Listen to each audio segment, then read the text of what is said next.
할렐루야. 요즘은 말씀으로 인해 회복되어지고 치유되어지려면 여러분의 자녀들 집에 들어가실 때 대문을 열 때 그냥 열고 들어가지 마시고 다 같이 이 집이 평안할지어다. 아멘. 이 자녀된 권세는 다른 게 아닙니다. 하나님의 말씀의 능력이 있는 거죠. 그러므로 내 집은 만민이 기도하는 집이라고 말씀하신 것처럼 성전을 들어올 때도 마찬가지입니다. 이 집이 평안할지어다.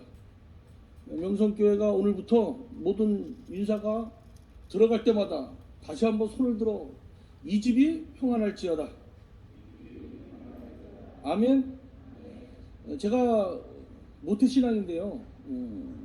본과 외가로 제가 4대째입니다.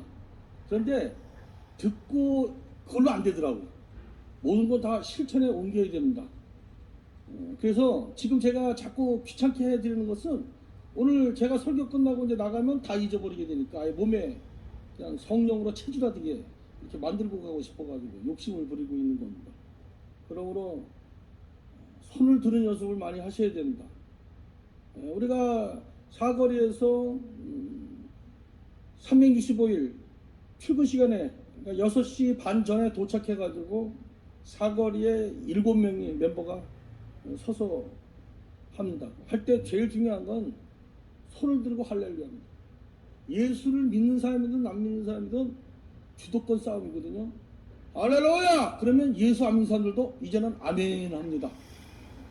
네. 그리고 일일날 월사그 예배를 드리고 나가면 예수를 믿든 안 믿든 연세가 드셨든 젊은 사람이든 오늘 며칠이지? 그러면 오늘 며칠이 1일인데요? 1일이 뭐 하는 날이야? 이리 와. 그러면 아주 귀엽게 머리를 갖다 댑니다.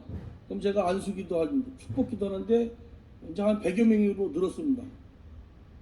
거리에서 어떻게 그렇게 거부하는 사람도 없고 그렇게 귀엽게 예수를 믿든 안 믿든 나는 불교인데 하면서도 머리를 갖다 댑니다. 그게 철저한 권세입니다. 하나님이 저와 여러분에게 주신 영적 권세인 걸 믿으시기를 바랍니다. 그러니까 몸에 배셔야 돼요. 그러니까 옆 사람 한번 쳐다보시고 자, 할렐루야. 손을 들, 이게 손이 잘 올라가야 돼요. 제가 축도할 때 주 예수 이렇게 하는 거하고 주 예수 그리스도의 은혜와 할렐루야 다르지 않습니까? 그죠?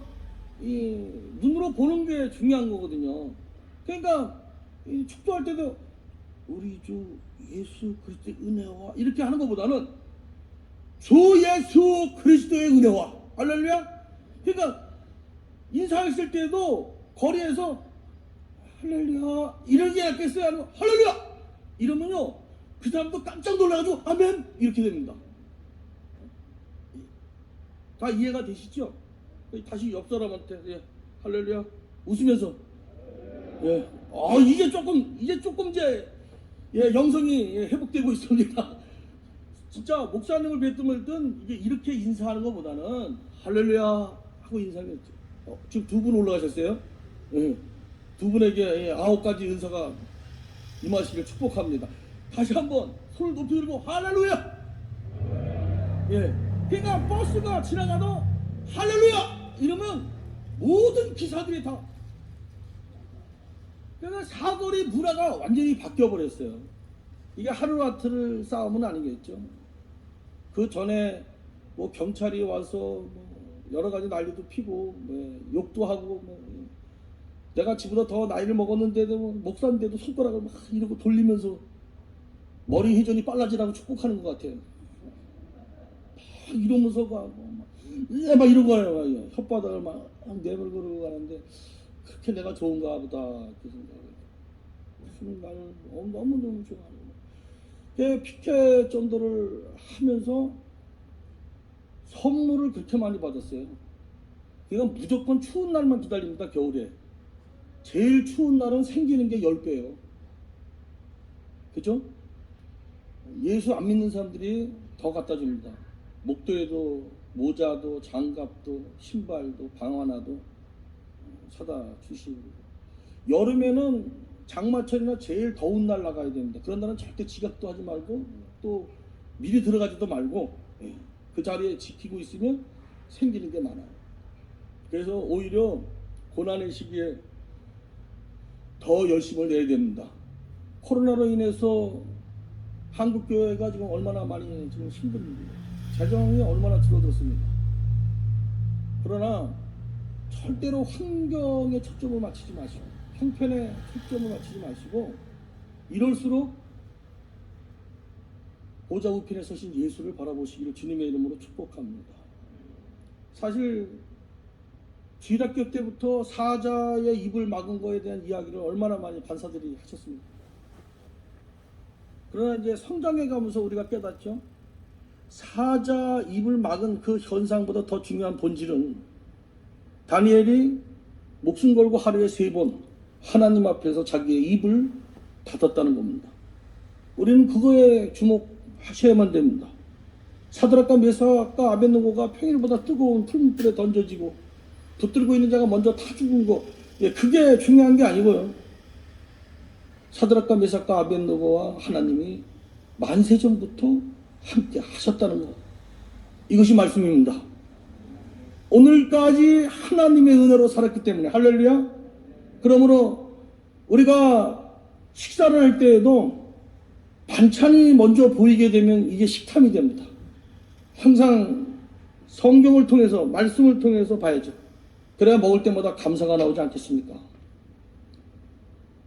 사람과 관계도 마찬가지예요. 자식도 말씀, 성경을 제껴놓고 자식을 보면 그 자식이 우상이 되고 맙니다. 그렇게 자녀를 양육하라고 성경은 가르치지 않았습니다. 그러므로 항상 말씀을 통해 자녀를 보십시오. 그리고 그 자녀에게 하나님의 뜻이 이루어지길 기도하시길 바랍니다.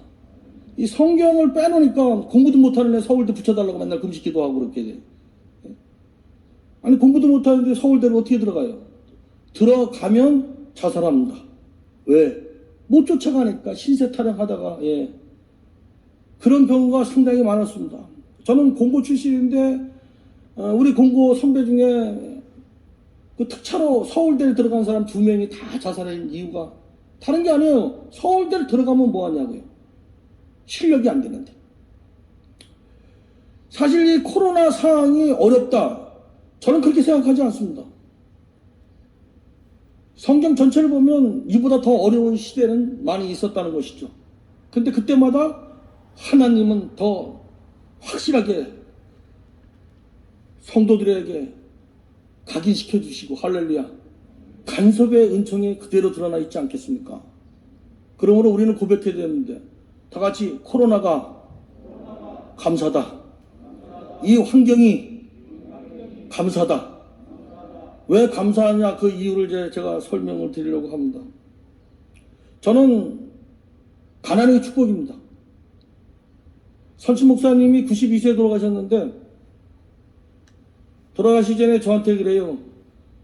장손 장남 돈 10원 한 장 물려주지 못해 미안하다, 그렇게 말씀하시고. 그래서 아버지 딸 5 낳고 아들 낳기 원하셔서 세북종자의 날일자 주일날 종치는 목사로 바치겠다고 해서 이 아들 태어난 거 아닙니까? 그 목사가 됐으면 이보다 더 좋은 신앙의 유산이 있겠습니까? 그랬더니 네 말이 맞아. 그러나 인간은 인간이다. 연약한 인간이다. 그래서 이 육신의 아버지로서 너한테 미안한 마음이 든다, 그렇게 말씀하시더라. 돌아가시고 나니까 그 생각이 자꾸 들어요. 사실 저희 집이 어렸을 때 어마어마하게 부자였었어요.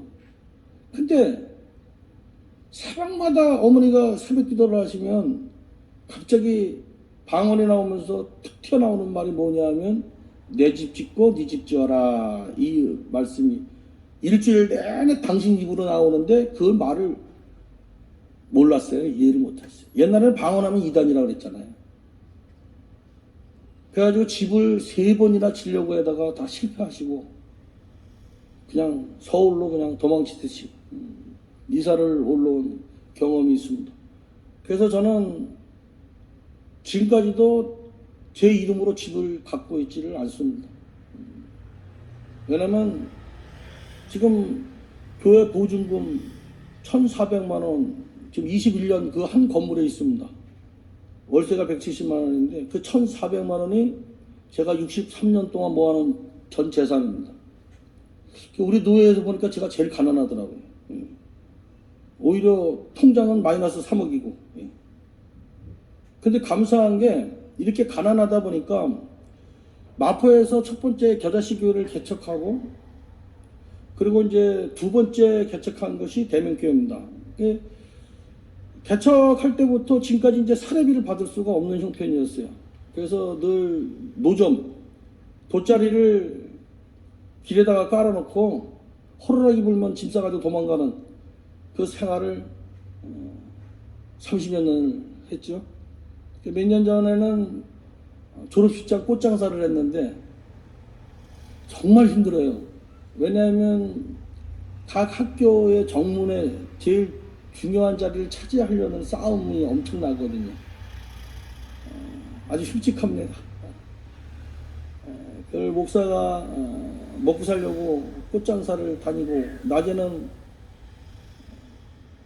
일산에 중고 물품들 가서 명품들 찾아가지고 그렇게 장사를 하면서 먹고 살았습니다. 제 집사람이 22살에 저한테 왔어요, 시집에. 22살 왔을 때 아버님이 참 연세가 많으셔가지고 시골교회에 계실 때 아이들이 할아버지라고 불렀습니다. 그 아이들이 이제 더 이상 아버지가 건수할 수가 없으니까 전부 저를 쫓아오기 시작을 했어요. 나중에는 한 15명 정도가 저희 집으로 들어오는데 단칸방 한 방에 그렇게 그냥 층층이 쌓여가지고 살기 시작했습니다. 집사람은 목사 집안은 그렇게 살아야 되는 줄만 알고 군말 없이 참 고생 무지무지 시켰습니다. 제 나이가 젊지만 우리 아버지를 할아버지라 불렀던 그 아이들은 족보상 저를 아버지라 부르고 저를 엄마라 부릅니다. 36년이 됐죠 벌써. 큰애가 벌써 51살입니다. 71년생. 큰아들은 총신 96회 총신대 신학과 나와서 목사가 되었죠. 그 아이가 자녀가 넷입니다. 그러다 보니까 큰딸, 큰아들이 다 이제 나이들이 50이 됐습니다. 그러니까 젊었을 때는 시장 갈 때 저를 아버지, 아빠, 엄마 이러고 부르고 다니니까 다 청량리 정신병에서 탈출한 줄 알고 사람들이 다 이상하게 왔어요. 시골 교회에서는 그 집안들이 다 있습니다. 그 집안들이 제가 세단 몰고 다니면서 애들 거렁뱅이 시켜가지고 뜯어먹고 산다고 소문을 내가지고 한 10년 아버지가 목회하기 힘들다고. 제가 아버지 목회지 그 마을을 내려가서 나는 면허증도 없는데 왜 이상한 소문을 내가지고 우리 아버지를 힘들게 하냐, 그런 일도, 그런 사건도 있습니다. 그 애들 할머니들이 키운 애들도 있어가지고 저는 엄마도 많았어요. 애들 할머니를 저는 어머님이라고 불렀거든요. 그 장례식 때 우리 아이들이 다 주회종들입니다. 우리 집에 신대원 96회, 100회, 101회 다 있어요.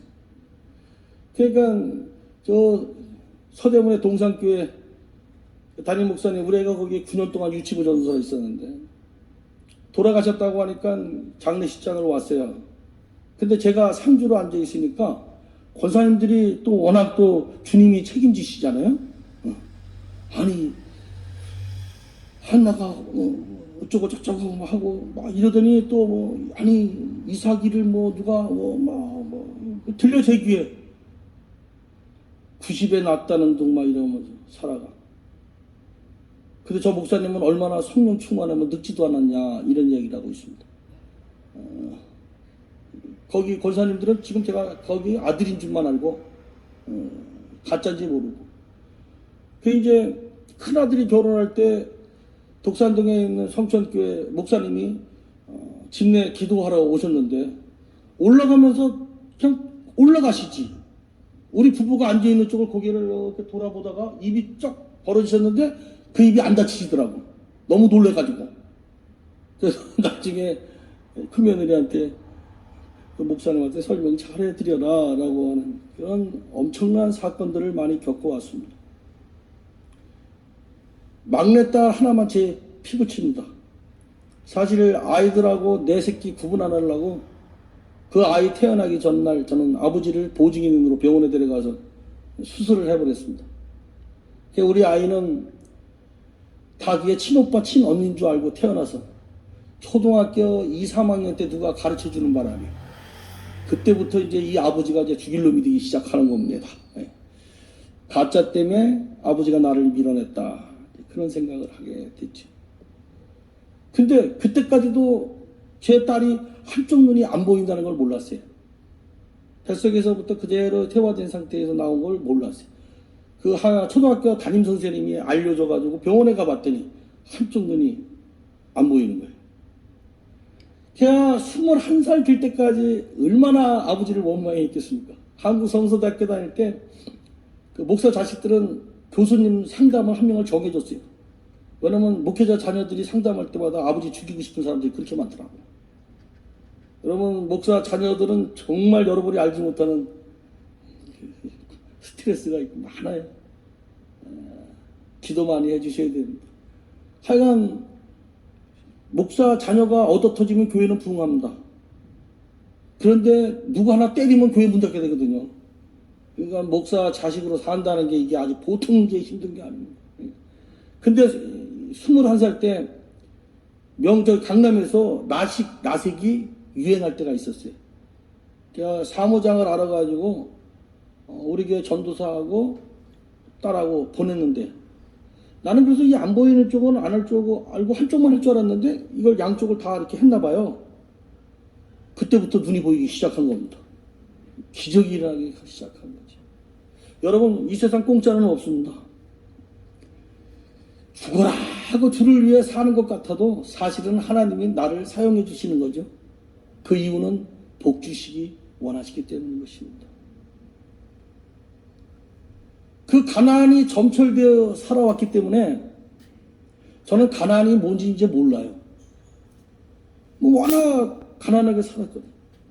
국민학교 때부터 중량교 뚝방에 살아가지고 가마떼기 철거당할 때 길바닥에서 잠도 자고 잠잘 데가 없어서 교회 가서 자면 또 사모님이 쟤는 잠잘 데가 없어가지고 맨날 거지 새끼처럼 교회 와서 잔다고 그러고 걔 중량교 뚝방에 살면서 학교 다닐 때 그때 서울 도로에 세멘트포로 사각형을 깔 때거든요. 그때 여성분들은 700원, 남자들은 900원. 저는 불법이기 때문에 800원밖에 안 주시더라고요. 새벽 3시에 나가야 되는데 잠깐 늦잠을 자가지고 나갔더니 그 모임 장소에 아무도 없는 거예요. 중량교 뚝방을 이쪽 저쪽 막 뛰어다니는데 얼마나 허전한지 중량교 뚝방 앉아가지고 삽자로 꽂아놓고 진짜 이렇게 살아야 되나. 근데 그때 제 입술에서 찬송이 나오더라.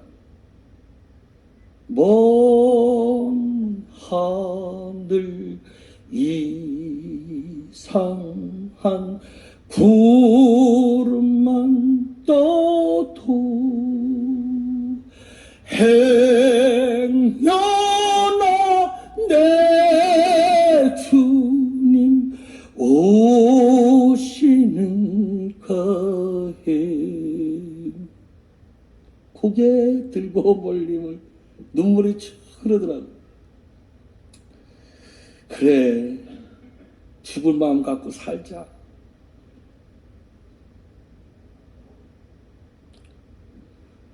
참 가난이 축복입니다. 아까 목사님이 저보고 그 전도의 열정이 목사님 어떻게 지금까지도 식지 않으시냐 그렇게 물으시는데 제가 답변을 간단하게 가난 때문입니다. 그랬어요. 가난 때문에. 매일 하루하루 먹고 살아야 되잖아요. 제가 다른 건 다 있어요. 사람의 복도 받고.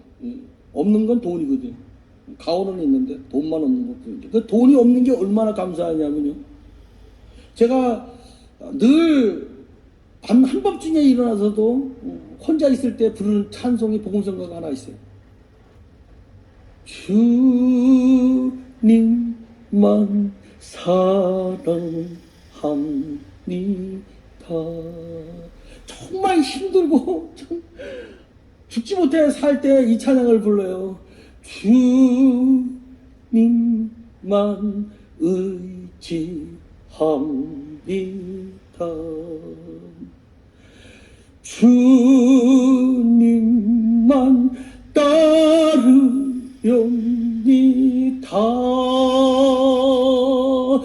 오 할렐루야, 오 할렐루야. 주님만 찬양합니다.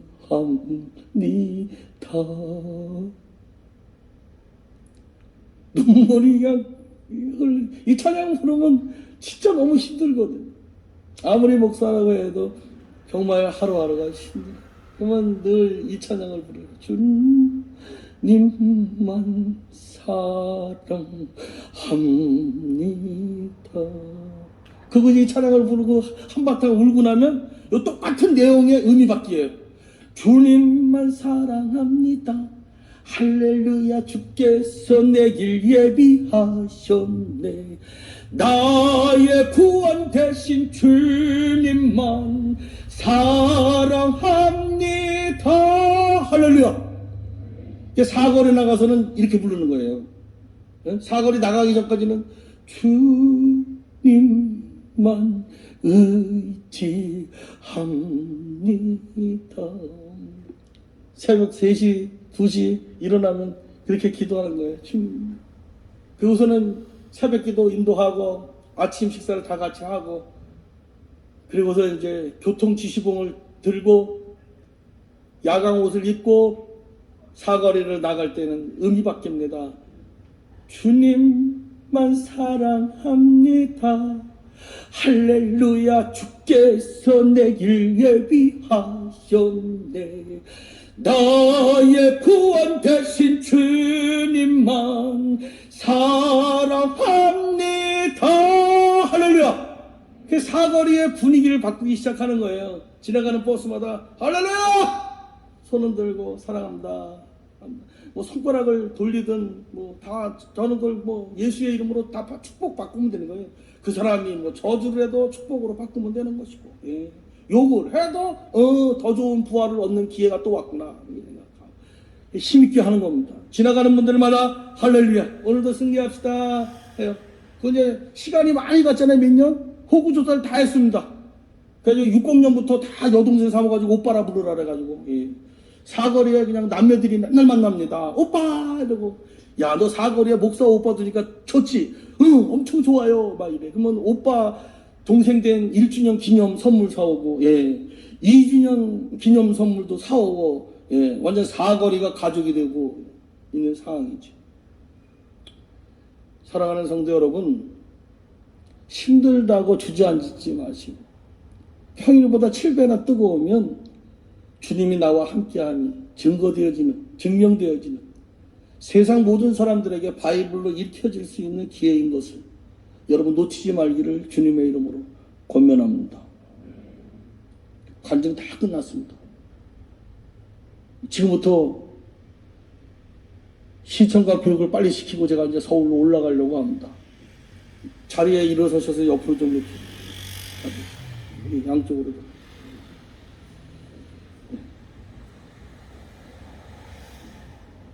자, 지금 여러분들이 사거리에 서 있는 겁니다. 사거리에. 예. 자, 이 미소가 10,000,000불짜리가 돼야 됩니다. 미소. 자, 얼굴 표정 바꾸셨어요? 자, 그러면 따라가십시오. 할렐루야! 할렐루야! 안녕하십니까? 안녕하십니까? 반갑습니다. 오늘도 좋은 하루 되십시오. 할렐루야! 할렐루야! 예, 이제 지금 서로 옆 사람 보시면서 할렐루야! 반갑습니다. 오늘도 승리하십시오. 아멘? 아, 벌써 이제 됐어. 이제 앉으세요. 예. 그렇게 하시면 되는 겁니다. 뭐든지 이게 믿음은 단력입니다. 배짱이 있어야 돼요. 그냥 세상 사람들을 그 전도하러 나가가지고 누가 이 주보를 갖다가 아파트 정문에다 이렇게 붙이는데 문이 열리더래요. 다리야 나 살려나고 도망쳤다고. 아니 어느 교회는 아파트 입주하기 전에 교회 명패를 갖다가 붙이는데요, 강력본드로 붙인답니다. 이게 안 떨어지게. 그래가지고 전화가 온대요. 거기에 반드시 교회 전화번호를 적어놓는데, 그러면 전화 걸어서 막 욕을 하고 난리를 핀대요. 그게 바로 전도의 접촉점.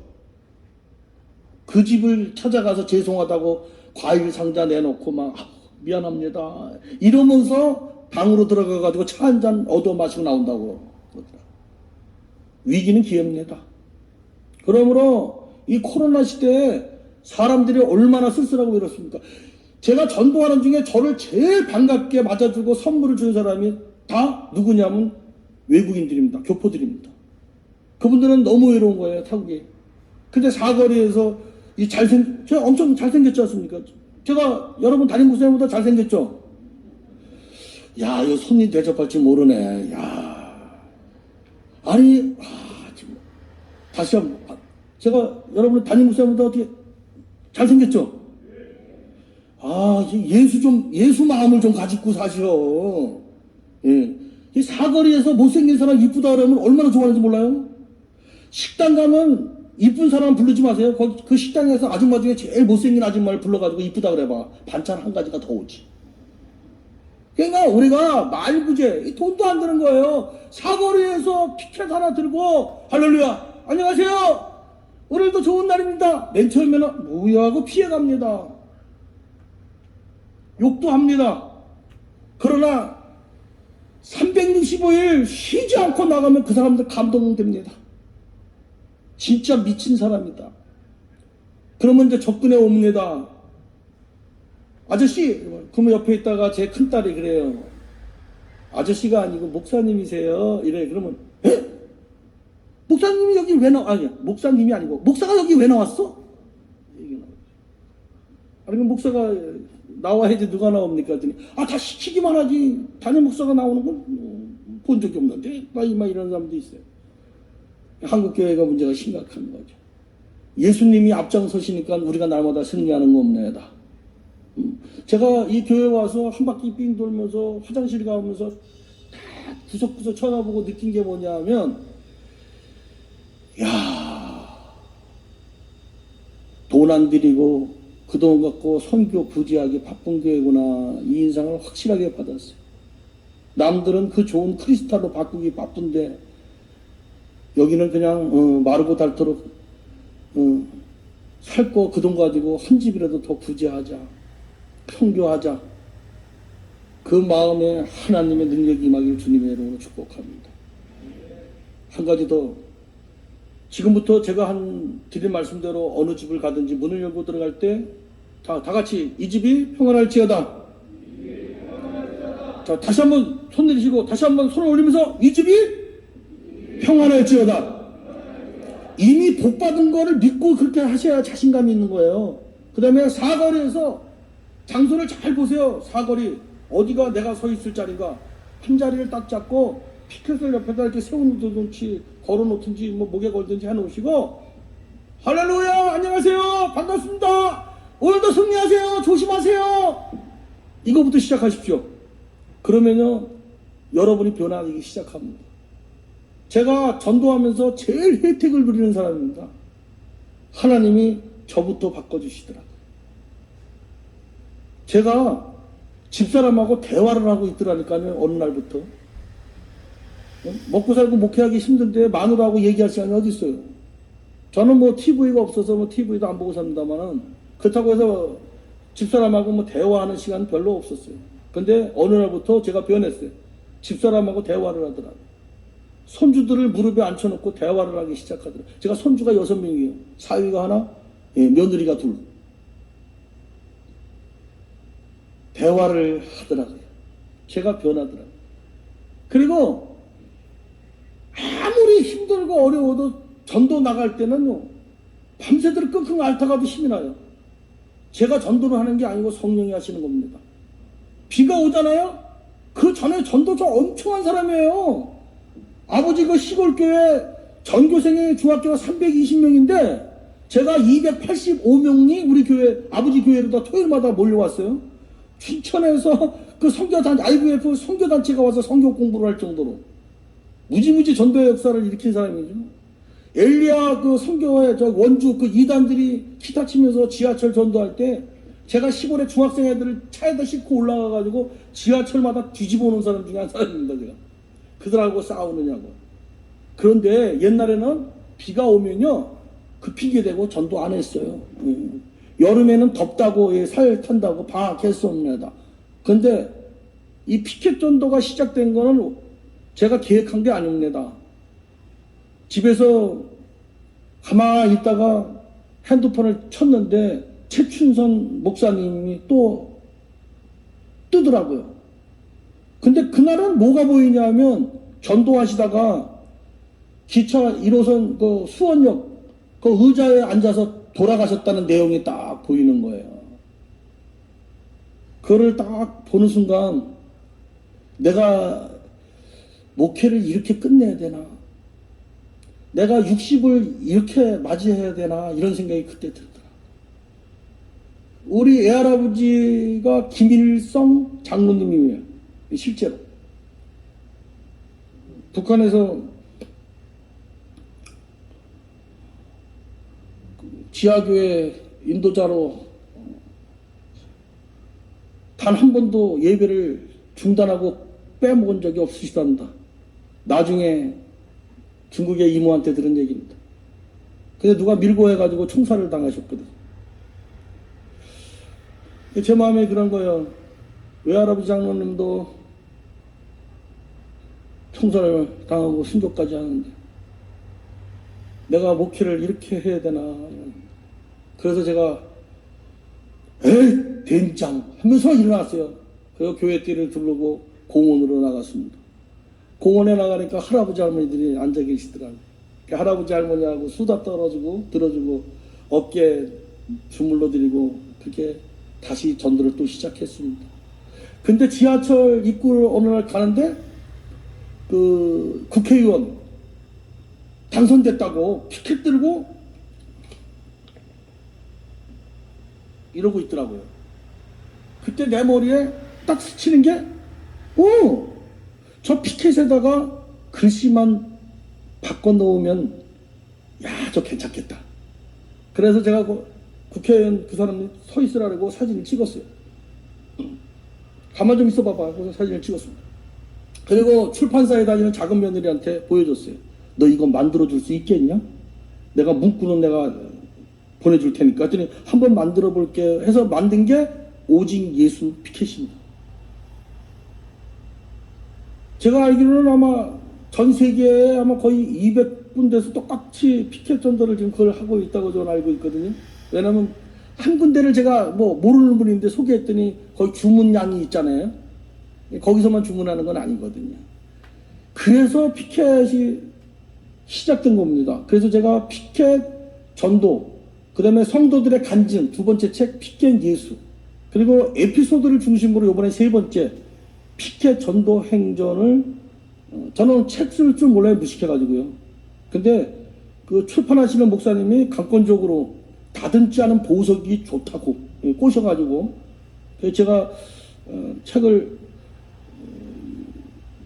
70을 못 가져왔어요. 근데 목사님이 뭐 많이 오면 100여 명이 온다 그러더라고요. 그래서 모자르겠구나. 모자르면 전화 주시면 제가 또 택배로 보내드리겠습니다. 예. 오늘 오신 분들은 한 권에 12,000원짜리니까 12,000원씩 벌어 가시는 거예요. 근데 돈이 중요한 게 아니고 그 책을 읽으면요 가슴이 뜨거워집니다. 왜냐하면 현장 이야기를 짧게 그대로 제가 매일 올린 거거든요. 그래서 여러분 사인은 제가 다 해놨어요. 그러니까 오늘 밤에 가서 주무시지 마시고 TV 틀지 마시고 그거부터 보시길 바랍니다. 그러면 하나님의 놀라운 은혜와 역사가 있을 줄로 믿습니다. 하나님이 피켓을 그렇게 시작하게 하시더니 코로나가 터진 겁니다. 코로나가 터지니까 이 피켓은 경찰들이 나와도 쫓아버릴 수가 없어요. 법에 걸리지가 않습니다. 그래서 코로나 이 상황 속에서도 하루도 걸르지 않고 고발도 안 당하고 전도를 계속 진행할 수 있었던 것이죠. 하나님이 여호와 일에 미리 준비하셨던 것입니다. 그러므로 여러분 아까 훈련 드렸잖아요. 집에 들어갈 때 얼떨결에 그냥 들어갔으면 다시 나오세요. 오늘 분명히 얼떨결에 또 그냥 들어가실 거야. 틀림없이. 그러면 다시 나오셔가지고 다시 문을 열고 다 같이 이 집이 평안할지어다. 다시 한번 이 집이 평안할지어다. 할렐루야. 그 다음에 이제 문 앞에서 이제 막 다소곳이 막 이렇게 인사하시잖아요. 이제 오늘부터 저 문 앞에 헤어질 때 할렐루야. 다 같이 할렐루야. 손을 흔들며 할렐루야. 예, 인사법을 명성교회가 바꾸면 명성이 있어지게 됩니다. 우리는 어떻게 하든지 하나님께 영광을 돌려야 되거든요. 예, 여러분 놀라지 마세요. 힘있게 자신감 있게 믿음으로 할렐루야 그러면 불교 신자도 아멘 합니다. 그리고 오늘 며칠이지? 1일 불교 믿는 그 모범 택시 기사도 자기 부인이 보살이래요. 그런데도 나 불교인데 하면서도 머리 됩니다. 그러면서 뭐라 그러는지 아십니까? 축복 기도는 받아야지. 그러면 하나님이 안수만 시키시겠어요? 반드시 살아계시는 하나님을 증거하십니다. 저는 그냥 머리에 손을 얹었지만 주님의 피 묻은 손이 대신해서 성령은 강하게 역사하십니다. 구원의 열매를 거두시기 시작하시는 것이죠. 여러분 자녀들 학교 갈 때 그냥 보내지 마세요. 명절에 손주들 그냥 무릎에 앉혀놓지 마세요. 자식들에게는 부모들이 축복권이 있어요. 손주들도 무릎에 앉고 반드시 머리에 손을 얹고 예수의 이름으로 축복하십시오. 이번 명절에 다른 것보다도 자손들이 오고들랑 제발 엄마들 제발 안수기도 축복기도 좀 해주세요. 손주 한 명 한 명 품에 안고 예수의 이름으로 다 같이 예수의 이름으로 축복한다. 아멘. 예수의 이름으로 축복하세요. 그리고 학교 가고 직장 갈 때 그냥 보내지 마세요. 반드시 안고 기도해서 보내세요. 그러면 하나님이 그 발걸음 책임져 주십니다. 다 하고 계시는 거지만 제가 다시 한번 확인시켜 드리는 거예요. 오늘 강사가 와서 설교한 게 아니고 간증하러 왔는데 간증 중에서도 제가 현장에서 전도하는 사람이잖아요. 지금도. 그래서 실습을 시켜 드리는 겁니다. 항상 할렐루야 이 집이 평안할지어다. 어디를 들어가시든지 축복하십시오. 그 축복이 여러분들이 그대로 임합니다.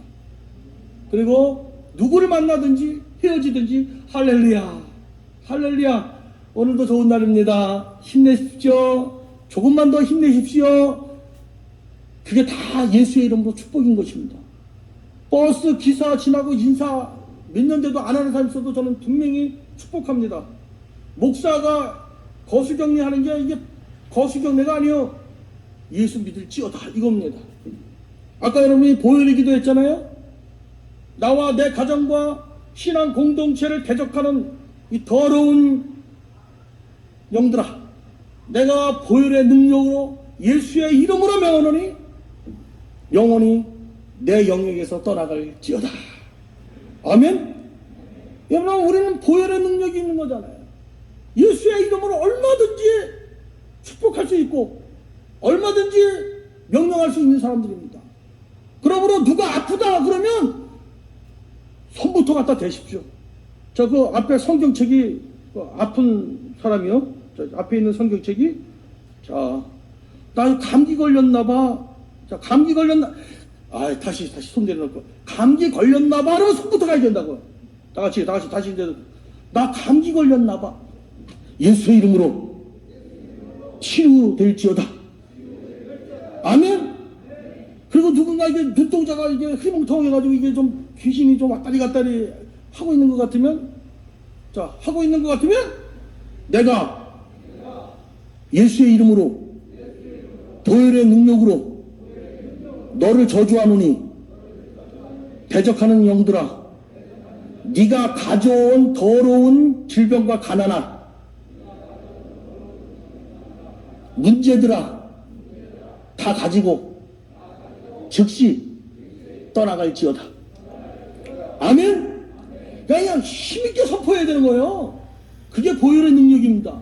우리가 부활의 신앙을 가진 사람들이에요. 그러니까 인사를 해도 할렐루야 이렇게 인사해야 돼. 할렐루야 이래야 할렐루야. 왜? 십자가만 자랑할 것이거든요.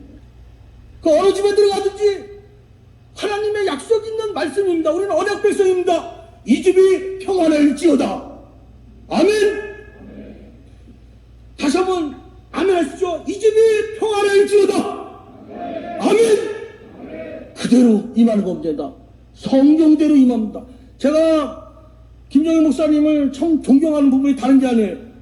성경으로 돌아가는 그 신앙, 그 신학이 너무 좋은 거예요. 맞습니다. 오직 기도와 말씀으로만 거룩해지는 겁니다. 오직 하나님의 말씀으로만 치유되어지는 것입니다. 이 시간에 각자 약한 부분이 있으면 손을 대십시오. 손을 대세요. 약한 부분이 있으면. 온몸이 다 약하다. 그럼 머리에다 손을 얹으세요. 예, 머리에다. 자, 머리에 손 얹으셨습니까? 제가 기도하려고 마치려고 합니다. 주님, 각자가 지금 손을 얹었습니다. 사람의 손이 아니라 주님의 피 묻은 손으로 어루만져 주시옵소서. 약한 것을 강하게 하시옵소서. 질병들을 치료하여 주옵소서. 나도 모르게 들어온 질병은 이 시간 다 치유 회복되어질지어다. 더러운 귀신아 내 영역에서 떠나갈지어다. 예수의 이름으로 축복합니다. 아멘. 할렐루야. 지금은 우리가 기도할 때입니다. 기도는 응답받고 시작하는 겁니다. 왜? 항상 기뻐하라고 하신 하나님은 항상 기뻐할 걸 이미 주신 겁니다. 쉬지 말고 기도하라는 말씀은 이미 쉬지 않고 내가 너에게 응답해 주신다는 약속이 전제된 겁니다. 그러므로 왜 범사에 감사하라고 하십니까? 이미 범사에 감사할 걸 주셨기 때문입니다. 그러므로 우리가 기도할 때 이미 하나님께 구한 건 받은 줄로 알고 감사 기도해야 되는 것입니다. 그러면 어떻게 성령이 임합니까? 지금까지 내가 게을러가지고 중단했던 기도생활, 하나님 말씀 묵상, 특히 전도, 이거 다시 회복시키기 원하신다면 오늘 이 밤에 두 손 높이 들고 회개 기도하셔야 됩니다. 한 영혼을 천하보다 귀하게 여기라고 하셨는데, 때를 얻든지 못 얻든지 복음을 증거하라고 했는데, 땅끝까지 이르러 내 증인이 되라고 했는데, 내가 자신있게 할렐루야도 못 외치고 예수의 이름으로 축복하지도 못하고 내가 왜 신앙생활 이렇게 식었는가 다시 한번 이 시간 반성하시고 여러분 회개할 수 있기를 바랍니다. 지금 찬송가 내 영혼이 은총이보를 틀 수가 있나요?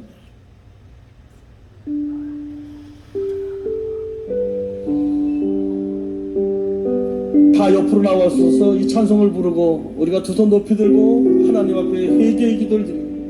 성령님이여 임하시옵소서. 간절함으로 기도합니다. 오니 은총을 중한 죄짐 벗고 오니 슬픔 많은 이 세상도 천국으로 화도다. 할렐루야 찬양하세. 내 모든 죄 사함받고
예수